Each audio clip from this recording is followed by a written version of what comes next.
Oh, there's always another chance for a second chance, especially when you weren't talking loud enough in the first video. Ah! I just did this video. I did all this video, and you know how I'm sort of long-winded and everything. And it wasn't loud enough. No! No, this is not good. Whatever will we do? Well, we'll just shoot another video, and that's it. So, anywho, Chris Cartea, and I'm still on this. I just haven't found any real interesting guns to work on, so I just sort of got bored and started working on the R-Spec. This is a gun that guarantees 100 flat. However, it will shoot between 100 and 120 flat, and I'm trying to nail that within a range of 110 feet and 110 feet. In other words, make this thing so accurate that there is no variability. Now, I had a little breech load of war with a friend in the Redondo Nerf League named Aaron Kemp. He leads the Redondo Nerf League, and if you live in Redondo Beach, man, look him up, Redondo Nerf League, and join our battles. There's so many people out here that are just so into just bicycles and hand grenades and, I don't know, sodomizing their sister. I don't know, just stupid crap. So, wind sailing, boating, all that stuff. I can't imagine there aren't a bunch of kids out there that just want to go harry-carry and just blast people with Nerf darts. Why not? So, look him up, get his numbers up, look him up. So, we are playing with these. He was shooting this one. This is the 12K version. I have another one, which is the 6K version, and I got this beautiful 1 by 30 millimeter red dot. Definite eye relief, variable intensity, aluminum body, and I didn't just buy it for this gun. I bought it for any gun that I need it for. And why? Unlike my other red dot sights, I could do this. Now, of course, I'm going to have to recalibrate this for 15 minutes when I'm done, but see? You see that? Isn't that beautiful? I can take this on and off any gun I want. It's great, especially when you're gearing up for the Alpha Troopers coming out, and you want to try to get one at least to 140 feet per second, if not 160, out the muzzle. And you want something that can hold up its accuracy. There it is. That's in our sight. And I love these covers because they're actually clear. So you can do this. If you don't want to mess up your optics, especially if you loan them to friends and stuff, you can just do that. It has enough downward range that a super modified gun has no problem shooting flat in battle range, and it's really cool. So I leave the internet community just to do my own thing for 2 days. When I come back, okay, I get a phone call from Aaron, who is the guy who helped me with these. He said, "Dude, did you hear about the Centurion yet?" The what? Oh, it's right up your alley, Chris. It's a sniper rifle that claims, I guess it's 100 arch. I keep hearing 100 flat, 100 arch, 100 flat, 100 arch. Well, if it's not 100 flat, I will make it 100 flat, no problem. And it is using darts that are about this big in diameter by about 4 inches long. 1 inch diameter by 4 inches long. People are hearing deep. You know, my last dart put this out, which is really cool. Thank you, man. I really appreciate it. I really appreciate you giving us this news. 1 inch deep, but it's actually diameter, I believe. That would make this pretty much comparable with, rocket ammo. And it would make it so a sniper shooter could be a one-shot kill weapon. Nice! This is what I'm more stoked about than anything. Not its range. Not the fact that they're finally getting rid of that stupid long strike. No. My big thing right now is that this gun, and if it's not, I'm going to argue it, this gun is going to be a one-shot kill weapon in most battles. Because at 1 inch diameter, that puts it the same size of rockets, than the same size of arrows. And rockets and arrows, as you know, one-shot kill.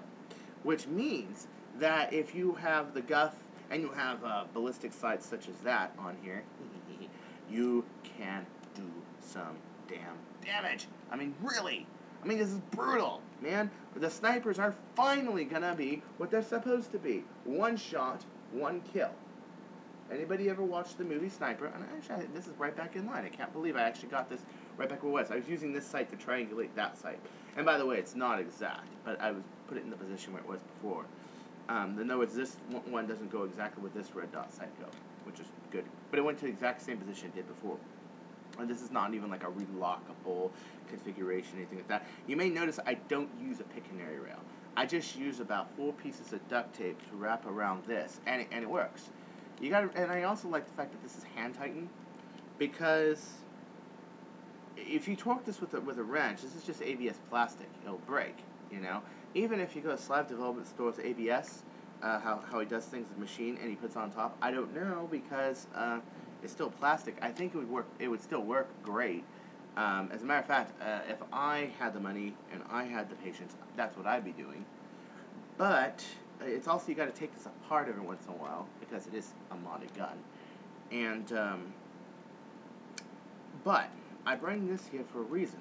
Sure, this can do the advertised range originally of the Centurion Mega Elite.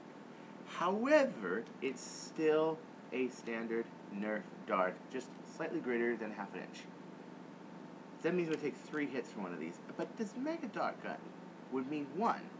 It matters, I think the success of this gun matters on several things. 1, how expensive is the ammo?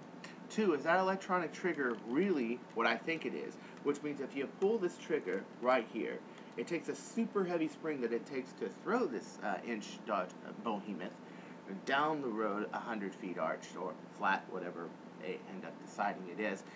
And it engages somewhat of a solenoid that pushes up on the trigger catch and boom, fires it. That's what I think it is. I don't think it is a full auto like a Stampede. I don't think it goes clunk clunk like that and then boom boom boom boom. I think it has a clunk clunk because it's got a huge mainspring and it's a repeater. That's fine. I'm actually cool with it being a repeater. I don't think they would make this gun that long, have an electronic trigger, waste all that plastic, and have it be only 50 quid. I don't think so. Sorry. Which would make about 50 to 60 here. I don't think so, especially since the Stampede is still expensive for the most part. And this is going to have more plastic. I just don't think so. I think that the electronic trigger, they're talking about electronic trigger catch. It doesn't have the letters ECS on it, but then again, most of the Elite stuff has not had ECS or CS or belt fed, on there. It hasn't had those initials on it for a long time. The ammo being expensive, is it going to be expensive? Yeah, of course it's going to be expensive. These darts have got to be 6 to 8 times the weight per dart. The clips are probably behemoth clips that are probably about the size of a Barrett 50-10 rounder, and I think this gun's going to be expensive.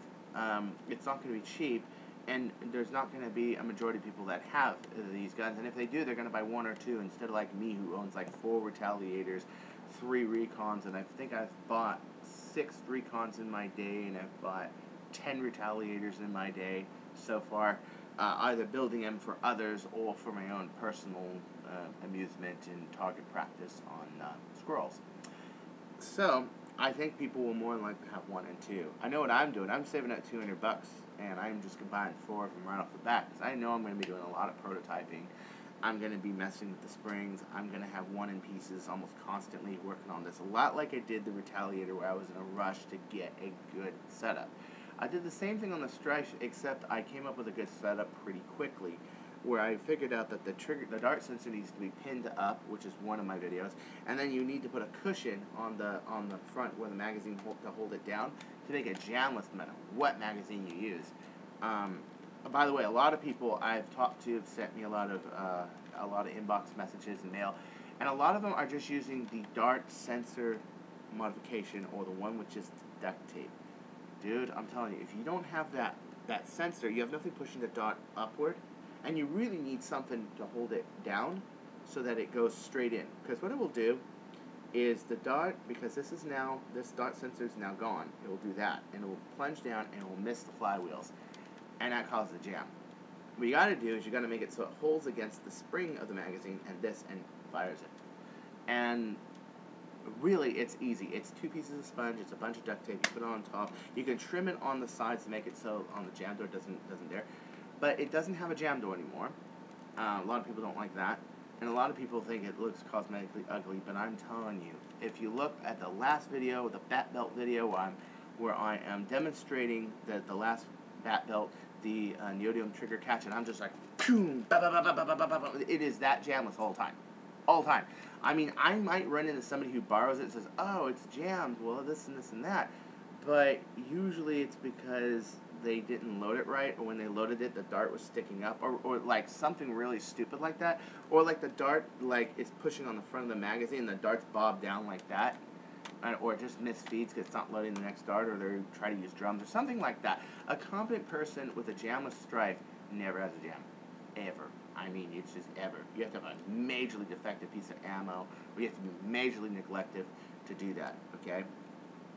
But I know I'm going to be probably first in line to get this. My predictions on this gun is I think you're going to have a little bit of hailfire fever for a while, but then I think it's going to do better than hailfire, me personally.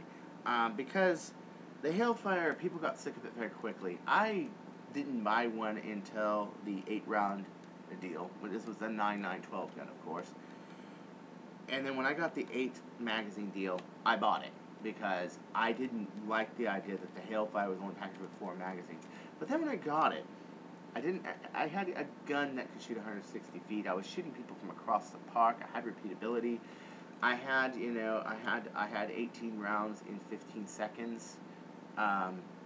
Repeatability. It wasn't really that great of ammo capacity. I had a 18 round belt on there. If you see the bat belt video, I've had that for almost a year now.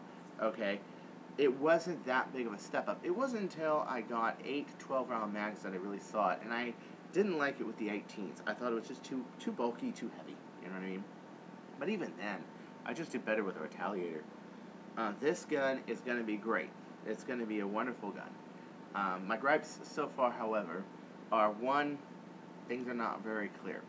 Number 2, like, for example, is it arched, is it flat, is it full auto, is it semi-auto, is it the electronic trigger like I think it is? Because I'll tell you right now, with this gun right here, has 12 kilograms, okay? I handed this gun to a kid in the park yesterday when I was playing with Aaron Kemp, and I had him fire it, okay? The problem is he was just like, he couldn't pull it. It took him like 2 minutes. His dad was like, okay, any day now, you can fire it. Because once you put a bigger spring on here, you're also increasing the tension of the trigger catch itself, and that makes it harder to pull. What I think the electronic trigger is exactly that. It's something that makes this consistently one weight all the time, and every time you pull it, it goes off, no matter how big the spring is behind it. Do you know how much of a modder's paradise that is? Every trigger pull is the same. One thing, though, I think, is if you put too big of a spring on there, I think the solenoid or whatever they use might not be enough. You might need to beef it up, up its voltage, whatever, okay? However, I think it's gonna be a good gun. It's got potential for one-shot kills, but there's another gripe. You see this over here, this accessory rail? Apparently, this gun has 1 accessory rail on the side, I guess what back the stock is, and 1 on the bottom. What about the top? I want this on top of one of those guns. I want this red dot sight. I know the Alpha Trooper has it right on the back, so you can go like right up to it like that. This is gonna be really great for an Alpha Trooper. This sighting rig is gonna be great. Which, of course, now it's turned into end of March, April, what Hasbro calls spring. I was gonna show you guys some mad freaking assault weapon action that can shoot 100 flat, but no. They dashed my dreams. Actually, I think it'd be more like 80 flat with that gun. It'd be a little more tactical. But we're still going to be able to use one of these accurately. And it doesn't have it. Now, what could you do? You could take a flat pot like this where you don't have a seam, and you can go to the Slide Development Store and get a version 2 Picatinny rail about 6 millimeters, and you can easily throw one of these on there. Problem is that, well, it's Australia. Its shipping is far away, and they should just have something like that anyway. Number 2, when is Hasbro going to wise up and put Picatinny rails on their guns? Just do it. Or put an attachment so that you could put one on there. That's an accessory. I'm sure they'd sell. Do I think it's going to get rid of all Nerf Elite? Like, I know Basic Nerf was worried about that. He was like, oh man, now the the little darts are going to be like 223s, and these are going to be like 50 Barretts, and and it's like, when I was reading his article, I got the impression that he thought this was going to replace it. No, I really think the Mega Elite is going to be something a little bit more like your Aerostorms, or your AS1 Titan rocket, where once in a while somebody has one, but it's not everybody. At first it might be everybody, but once in a while everybody has one. Somebody has one and fires it. But more commonly, I think the Elite's going to be around for a while.